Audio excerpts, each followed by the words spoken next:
हरे कृष्णा दोस्तों, आपका स्वागत है आपके अपने चैनल गोविंद का रजिस्टर में। क्या आप जानते हैं कि भगवान विष्णु और उनके अवतारों के नाम के आगे ही श्री क्यों लगाया जाता है? आखिर भगवान शिव और ब्रह्मा जी के नाम के आगे सामान्यतः श्री क्यों नहीं लगाया जाता? क्या इसके पीछे कोई गहरा आध्यात्मिक रहस्य है? कहते हैं एक बार यही प्रश्न देवऋषि नारद के मन में भी उठा था और उसका उत्तर स्वयं भगवान विष्णु ने दिया था। आखिर क्या था वह रहस्य? तो चलिए शुरू करते हैं आज की कथा। देवऋषि नारद एक बार अपनी वीणा बजाते हुए नारायण नारायण का कीर्तन करते हुए तीनों लोकों का भ्रमण कर रहे थे। वह जहाँ भी जाते वहाँ भगवान के भक्त बड़े प्रेम और श्रद्धा से श्री राम, श्री कृष्ण, श्री हरि का नाम लेते। किसी के मुख से जय श्री राम सुनाई देता तो कहीं राधे कृष्ण तो कहीं श्री कृष्ण गोविंद हरे मुरारी की मधुर ध्वनि गूंज रही थी। लेकिन जब भगवान शिव का स्मरण किया जाता तो लोग हर हर महादेव, जय भोलेनाथ या ओम नमः शिवाय कहते और सृष्टि के रचयिता को ब्रह्मा जी कहकर प्रणाम करते। यह बात नारद जी के मन में गहराई से बैठ गई। वह सोचने लगे, त्रिदेव तो तीनों ही हैं, तीनों ही संसार के कल्याण के लिए कार्य करते हैं, फिर केवल भगवान विष्णु और उनके अवतारों के नाम के आगे ही श्री क्यों लगाया जाता है? यह प्रश्न उनके मन में इतना गहरा बैठ गया कि उन्होंने उसी क्षण इसका उत्तर जानने का निश्चय कर लिया। सबसे पहले वह ब्रह्मलोक पहुंचे। वहां दिव्य कमल पर विराजमान ब्रह्मा जी वेदों का चिंतन कर रहे थे। चारों ओर ऋषि मुनि उनकी स्तुति कर रहे थे। नारद जी ने आगे बढ़कर अपने पिता को प्रणाम किया। ब्रह्मा जी ने स्नेह पूर्वक कहा, आओ पुत्र नारद, आज किस विचार में डूबे हो? नारद जी बोले, पिताश्री, मेरे मन में एक प्रश्न है, यदि आपकी आज्ञा हो तो पूछूं। ब्रह्मा जी मुस्कुराए, निसंकोच पूछो पुत्र। नारद जी बोले, मैंने देखा है कि लोग भगवान विष्णु के अवतारों के नाम के आगे श्री लगाते हैं, लेकिन भगवान शिव और आपके नाम के आगे सामान्यतः ऐसा नहीं कहते। इसका क्या कारण है? ब्रह्मा जी कुछ शांत रहे, फिर मुस्कुराकर बोले, पुत्र, तुम्हारा प्रश्न बहुत सुंदर है। इसका उत्तर मैं दूं तो वह केवल ज्ञान होगा, लेकिन यदि यही बात स्वयं भगवान विष्णु के मुख से सुनोगे तो वह अनुभव बन जाएगी। जाओ, वैकुंठ धाम जाओ, तुम्हारी जिज्ञासा वहीं शांत होगी। ब्रह्मा जी का आशीर्वाद लेकर नारद जी तुरंत वैकुंठ धाम की ओर चल पड़े। कुछ ही क्षणों में वह दिव्य वैकुंठ पहुंच गए। वहां का दृश्य इतना अलौकिक था कि नारद जी कुछ देर तक उसे निहारते ही रह गए। क्षीर सागर की श्वेत लहरें मंद मंद हिलोरे ले रही थी। उनके मध्य सहस्त्र फनों वाले शेषनाग अपनी विशाल शैया बनाए हुए थे। उन्हीं पर भगवान विष्णु अत्यंत शांत और तेजस्वी स्वरूप में विराजमान थे। उनके श्री चरणों के पास माता लक्ष्मी प्रेम, भक्ति और विनम्रता से उनके चरण दबा रही थी।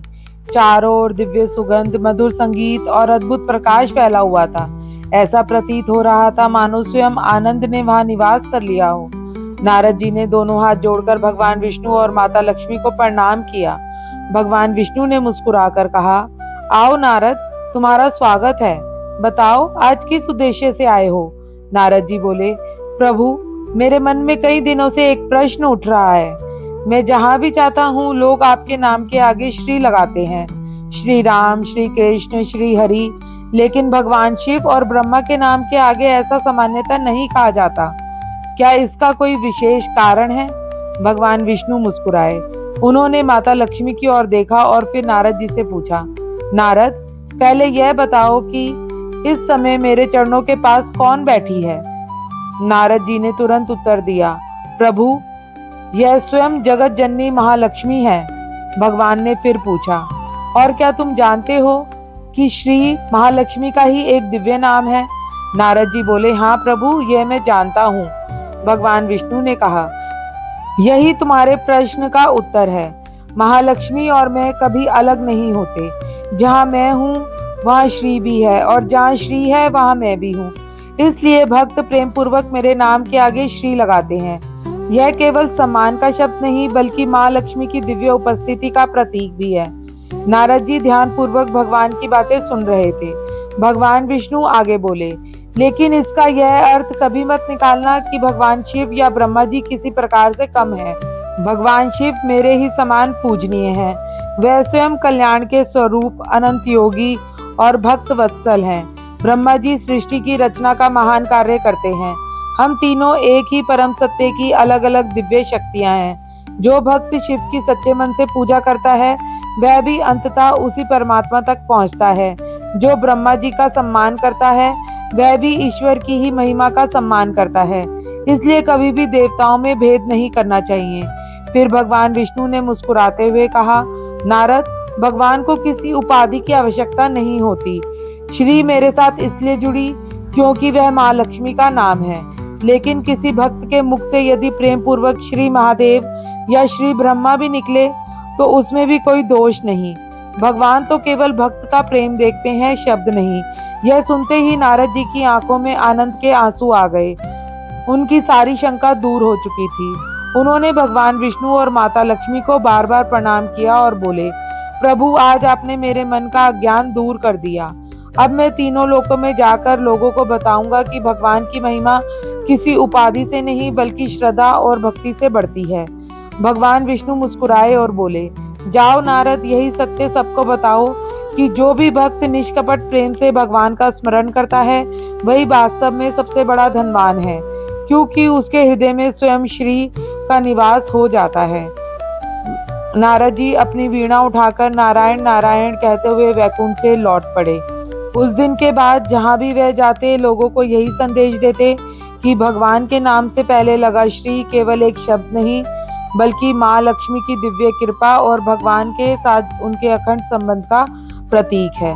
साथ ही वह यह भी बताते कि भगवान शिव, भगवान विष्णु और ब्रह्मा जी तीनों ही समान रूप से पूजनीय हैं। किसी में भी भेद करना शास्त्रों की शिक्षा नहीं है, क्योंकि ईश्वर तक पहुंचने का सबसे सरल मार्ग सच्ची श्रद्धा, निष्कपट भक्ति और निर्मल प्रेम है।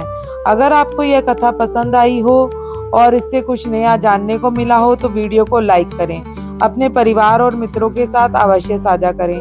कमेंट करके हमें ज़रूर बताइए कि आपको इस कथा से क्या सीख मिली और आप अगली बार किस विषय पर कथा सुनना चाहोगे।